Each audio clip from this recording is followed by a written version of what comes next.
அஸ்ஸலாமு அலைக்கும்.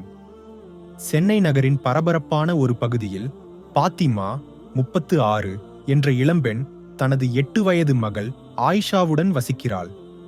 பாத்திமா ஒரு தனியார் நிறுவனத்தில் கணக்காளராக பணிபுரிகிறாள். வேலை மற்றும் குடும்பத்தை சமநிலையில் கையாளும் பரபரப்பான வாழ்க்கையை வாழ்கிறாள். அவளது குடியிருப்பின் மொட்டை மாடியில் இருந்து கடலின் அலைகளின் ஓசையும் நகரத்தின் கார்களின் ஒலிப்பான ஓசையும் கேட்கும்.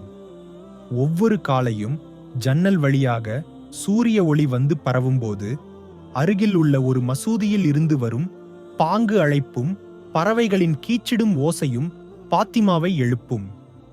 ஆயிஷா, எப்பொழுதும் சிரிப்பும் குறும்பும் நிறைந்த குழந்தை, அப்போதே எழுந்து குடியிருப்பின் சிறிய மொட்டை மாடியில் ஓடி விளையாடத் தொடங்குவாள். ஒரு சனிக்கிழமை காலையில் பாத்திமா வீட்டை சுத்தம் செய்யத் தொடங்கினாள். வீட்டை ஒழுங்காக வைத்திருப்பது அவளுக்கு மன அமைதியை தரும் ஒரு பழக்கம். ஆயிஷாவின் அறையை அடைந்தபோது குழந்தை தரையில் வீசி எறிந்த ஆடைகளை அவள் எடுத்து சேகரித்தாள். துணிகளை துவைப்பதற்காக பிரிக்கும்போது ஆயிஷாவின் ஒரு ஆடையில் ஒரு விசித்திரமான வெள்ளை திரவம் அவள் கவனத்தை ஈர்த்தது.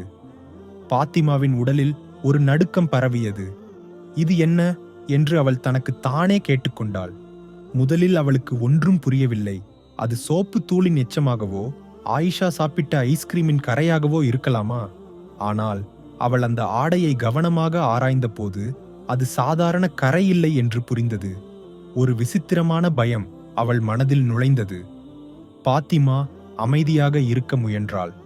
வீணாக பயப்பட வேண்டாம் என்று அவள் தனக்குத்தானே சொல்லிக் கொண்டாள். ஆனால் அந்த திரவம் அவள் மனதை தொந்தரவு செய்து கொண்டே இருந்தது. அவள் மற்ற வீட்டு வேலைகளில் கவனம் செலுத்த முயன்றாள். ஆனால் ஒரு அமைதியின்மை அவளை விடவில்லை. சென்னையின் பரபரப்பான நகர ஓசைகளுக்கு மத்தியிலும் அவள் மனதில் ஒரு பயங்கரமான இரகசியத்தின் நிழல் தங்கியிருந்தது. பாத்திமாவின் வாழ்க்கை எப்போதும் எளிதாக இருந்ததில்லை. 5 ஆண்டுகளுக்கு முன்பு ஆயிஷாவின் தந்தையும் பாத்திமாவின் முதல் கணவருமான ரஹீமை புற்றுநோயால் அவள் இழந்தாள். அந்த இழப்பு அவளை உடைத்து போட்டாலும் ஆயிஷாவை வளர்க்கும் பொறுப்பு அவளை முன்னோட்டி சென்றது. 2 ஆண்டுகளுக்கு முன்பு அவள் யூசுப்பை 40 சந்தித்தாள். யூசுப் ஒரு ஐடி நிறுவனத்தில் மேலாளராக இருக்கிறார். இரக்கமுள்ளவர் மற்றும் குடும்பத்தின் மீது அன்பு கொண்டவர். பாத்திமாவும் யூசுப்பும் திருமணம் செய்து கொண்டனர். ஆயிஷாவுக்கு ஒரு புதிய தந்தை கிடைத்தார். ஆனால் மகிழ்ச்சி நீண்ட நாட்கள் நீடிக்கவில்லை. திருமணத்திற்கு சில மாதங்களுக்குப் பிறகு பாத்திமாவின் தாயார் ஷஹனாஸ் ஒரு மாரடைப்பால் இறந்தார். அந்த துக்கம் பாத்திமாவின் குடும்பத்தை மீண்டும் உடைத்தது. பாத்திமாவின் தந்தை அப்துல் 65 தனது மனைவியின் மரணத்திற்குப் பிறகு தனிமையில் ஆழ்ந்தார். அப்துல் ஒரு காலத்தில் சிரிப்பும் உற்சாகமும் நிறைந்த மனிதராக இருந்தார். சென்னையில் உள்ள அவரது சிறிய வீட்டில் குடும்ப ஒன்று கூடல்களில் எப்போதும் கதைகள் சொல்லி அனைவரையும் சிரிக்க வைப்பார். ஆனால் ஷஹனாஸின் மரணம் அவரை மாற்றிவிட்டது. அவர் மன அழுத்தத்தில் ஆழ்ந்தார். மௌனமாகி தனிமையில் வாழ்ந்தார். அவரது கண்களில் எப்போதும் ஒரு வெறுமை இருப்பதை பாத்திமா கவனித்தாள். என் அப்பாவை இப்படி தனியாக விட முடியாது என்று பாத்திமா மனதில் உறுதியாக முடிவு செய்தாள். அவள் யூசுப்பிடம் ஆலோசித்து அப்துலை அவர்களது குடியிருப்புக்கு மாற்றினாள். ஆயிஷாவுக்கு அவருடன் நேரம் செலவிடுவது நல்லதாக இருக்கும் இல்லையா? அப்பாவுக்கும் கொஞ்சம் மகிழ்ச்சி கிடைக்கும் என்று பாத்திமா நினைத்தாள். ஆனால் விஷயங்கள் அவள் எதிர்பார்த்தபடி நடக்கவில்லை. அப்துல் பெரும்பாலும் தனது அறையிலேயே இருந்தார். உணவு கூட தனியாகவே உண்டார். ஆயிஷாவிடம் அவர் அன்பு காட்டினாலும் அவரது முகத்தில் எப்போதும் ஒரு துக்கத்தின் நிழல் இருந்தது. பாத்திமா எவ்வளவு முயன்றாலும் அவரை பழைய சிரிக்கும் அப்துல்லாக மாற்ற முடியவில்லை. இதற்கிடையில் அந்த வெள்ளை திரவம் பாத்திமாவின் மனதை தொந்தரவு செய்து கொண்டே இருந்தது. அவள் ஆடையை மீண்டும் ஆராய்ந்தாள். அதன் மனத்தை புரிந்து கொள்ள முயன்றாள். ஆனால் எதுவும் தெளிவாகவில்லை. அவளது இதயம் வேகமாக துடித்தது. இது எதன் கரையாக இருக்கும்? ஆயிஷாவுக்கு ஏதாவது என்று அவள் பயந்தாள். மாலையில் யூசுப் அலுவலகத்தில் இருந்து திரும்பிய போது பாத்திமா அவரிடம் விஷயத்தை கூறினாள். பார், ஆயிஷாவின் ஆடையில் இப்படி ஒரு கரை என்று நடுக்கத்துடன் காண்பித்தாள்.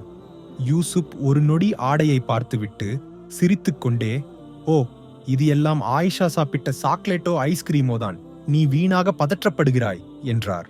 பாத்திமாவுக்கு யூசுபின் வார்த்தைகள் நம்பிக்கையை ஏற்படுத்தவில்லை. ஆனால் அவரது அமைதியான முகத்தை பார்த்தபோது அவள் தனக்குத்தானே, ஒருவேளை நான் வீணாக பயப்படுகிறேனோ என்று சொல்லிக் கொண்டாள். ஆனால் அவள் மனதில் ஒரு சந்தேகத்தின் தீப்பொறி எரிந்து கொண்டிருந்தது. அடுத்த சில நாட்களில் பாத்திமா ஆயிஷாவில் சில மாற்றங்களை கவனித்தாள்.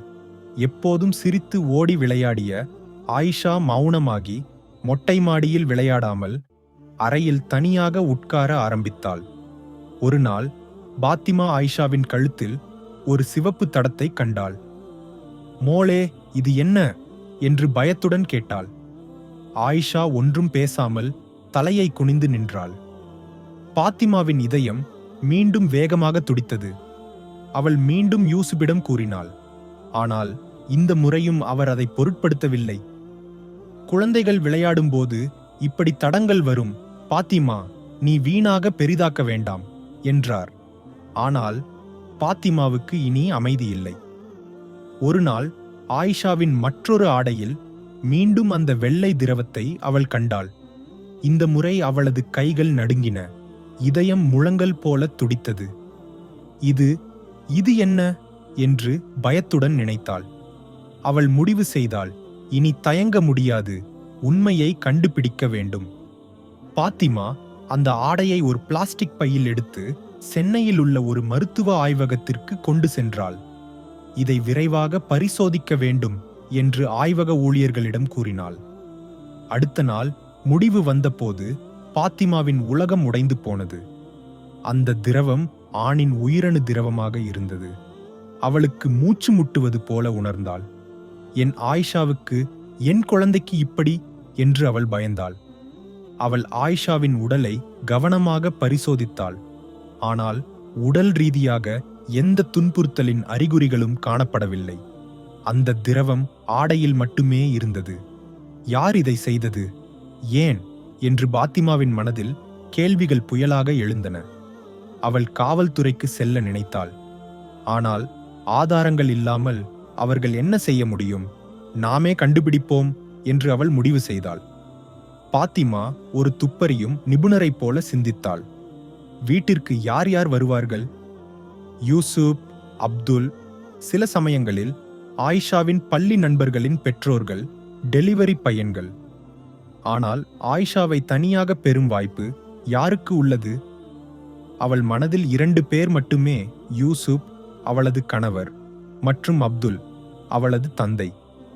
இல்லை, இவர்கள் இருக்க முடியாது என்று அவள் தனக்குத்தானே சொல்லிக் கொண்டாள். ஆனால் சந்தேகம் ஒரு விஷமாக அவளை அரித்தது. அவள் ஆயிஷாவிடம் மென்மையாக பேச முயன்றாள்.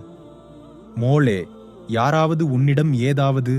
ஆனால் ஆயிஷா ஒன்றும் கூறவில்லை. அவளது கண்கள் வெறுமையாக இருந்தன. பாத்திமாவின் இதயம் உடைந்தது. என் குழந்தையை யாரோ பயமுறுத்துகிறார்கள் என்று அவள் உறுதியாக நினைத்தாள். ஒரு இரவு பாத்திமா ஆயிஷாவின் அறையில் ஒரு மொபைல் போனை மறைத்து வைத்து வீடியோ பதிவை ஆன் செய்தாள். யார் வருகிறார்கள் என்று பார்ப்போம் என்று அவள் முடிவு செய்தாள். அடுத்த சில நாட்களில் அவள் ஒவ்வொரு காலையும் போனை பரிசோதித்தாள். ஆனால் எதுவும் கிடைக்கவில்லை. ஆனால் ஒரு இரவு ஆயிஷாவின் அறையிலிருந்து ஒரு ஓசை கேட்டு பாத்திமா அதிர்ந்து எழுந்தாள். யூசுப் அப்போது ஆழ்ந்த உறக்கத்தில் இருந்தார். பாத்திமா அறைக்கு ஓடினாள். அங்கு ஒரு அதிர்ச்சியான காட்சி. அப்துல் ஆயிஷாவின் அறையிலிருந்து வெளியே வருகிறார். அப்பா, இந்த இரவில் இங்கே என்ன என்று பாத்திமா கோபத்துடன் கேட்டாள். அப்துலின் முகம் வெளுத்து போனது. ஆயிஷா, அவள் அழுவதை கேட்டேன். நான் வந்து ஆறுதல் சொன்னேன் என்று அவர் திக்கித் திணறி கூறினார். ஆனால் பாத்திமாவின் கண்கள் அப்துலின் பேண்டில் ஒரு ஈரத்தை கண்டன. இது என்ன அப்பா என்று அவள் கத்தினாள். அப்துல் பயந்து, எனக்கு தெரியாது நான் என்றார்.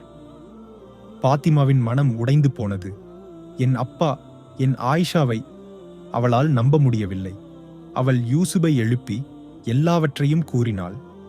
யூசுப் கோபத்தில் கத்தினார், இவையெல்லாம் அப்துல் வந்த பிறகுதானே தொடங்கியது. அவன்தான் இதற்கு பின்னால். யூசுப் அப்துலை குற்றம் சாட்டினார். பாத்திமாவின் மனமும் அதை ஒப்புக்கொண்டது. அடுத்த நாள் பாத்திமா அப்துலின் அறையில் தேடுதல் நடத்தினாள். அங்கு அப்துலின் பொருட்களுக்கு மத்தியில் ஆயிஷாவின் ஒரு ஆடையை அவள் கண்டெடுத்தாள். இது என்ன? அவளது இதயம் உடைந்தது. என் அப்பா, என் குழந்தையிடம் என்று அவள் நினைத்தாள். அந்த இரவு மீண்டும் ஆயிஷாவின் அறையிலிருந்து ஓசை கேட்டது. பாத்திமா ஓடி சென்றபோது அப்துல் மீண்டும் அங்கு இருந்தார். அவள் அவரை பிடித்து, உண்மையை சொல், என் மகளிடம் நீ என்ன செய்தாய் என்று கத்தினாள். அப்துல் பயந்து, நான் ஒன்றும் செய்யவில்லை, ஆயிஷா அழுதபோது நான் என்றார். பாத்திமாவால் இனி எதையும் கேட்க முடியவில்லை. அவள் காவல்துறையை அழைத்தாள். யூசுப் எழுந்து அப்துலை குற்றம் சாட்டி அவரை கட்டி வைத்தார். காவல்துறை வந்து அப்துலை காவலில் எடுத்தனர். ஆனால் பாத்திமா ஆயிஷாவின் அறைக்கு ஓடி போனை எடுத்து பதிவை பரிசோதித்தாள். அங்கு கண்ட காட்சி அவளை அதிர்ச்சிக்குள்ளாக்கியது. வீடியோவில் ஒரு ஆண் ஆயிஷாவின் அறைக்கு வந்து அவளது ஆடையில் அந்த திரவத்தை வைக்கிறான். அவன் விரைவாக வெளியே செல்கிறான். ஒரு நிமிடம் கழித்து அப்துல் வருகிறார். ஆயிஷாவை ஆறுதல் செய்கிறார். அவர் அவளை கட்டிப்பிடிக்கும் போது ஆடையில் இருந்த திரவம் அவரது பேண்டில் ஒட்டிக்கொள்கிறது. ஒளி அவரது முகத்தை காண்பிக்கும் போது பாத்திமா அதிர்ந்தாள். அது யூசுப், அப்துல் இல்லை.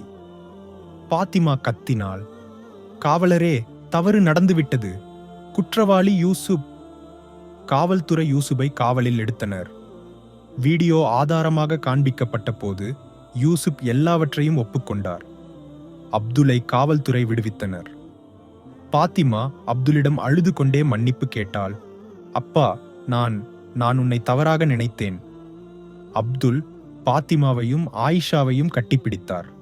உன் குழந்தையை நான் என் உயிரை விட அதிகமாக நேசிக்கிறேன் என்று அவர் கூறினார். இப்போது பாத்திமா, ஆயிஷா, அப்துல் சென்னையில் உள்ள அந்த குடியிருப்பில் மகிழ்ச்சியாக வாழ்கின்றனர். அப்துலின் முகத்தில் மீண்டும் சிரிப்பு மலர்ந்தது. ஆயிஷா மீண்டும் பழைய குறும்பு குழந்தையாக மாறினாள். அவர்கள் ஒன்றாக மெரினா கடற்கரையில் நடக்கின்றனர். ஐஸ்கிரீம் சாப்பிடுகின்றனர், சிரிக்கின்றனர்.